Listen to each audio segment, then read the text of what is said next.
Hey class, once again coming to you, talking today about what was learned and what ethical accountability and governance issues were learned from different disasters. I chose Enron. At the time I was just coming into college and wasn't really concerned. But now, knowing what I know now, there are several things that you can learn from a catastrophe like this, to where business goes from being $90 a share all the way to 26 cents within a few months. The first thing that you should learn is that it's better to be honest from the beginning, because when you try to cover up misfortunes and things like that, it only makes it worse. And one of the big things that Enron tried to do was it lacked the accountability to be honest with the shareholders and his employees and the public at large when it chose to cover up instead of using the data and the data that it knew from tracking.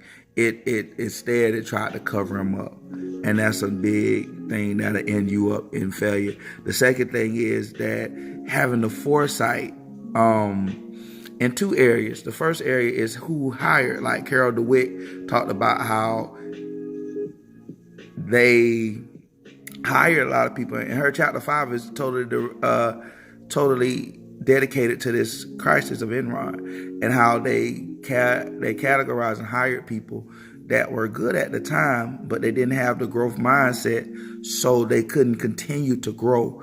And that growth mindset caused them, when things started to begin to crumble, instead of trying to seek help and seek knowledge, they tried to rather cover it up. And the last thing is be moves ahead. Even the law of power talks about thinking ahead. The 48 laws of power talk about thinking ahead. One of the major mistakes that they made was joining with Blockbuster, who at the time was great and at the time was doing things and doing well. Little to know, with a little foresight, they would have realized that that wasn't the best partnership. And so these mistakes that one could learn so that they can't repeat the errors that Enron made. Till next week, have a great day.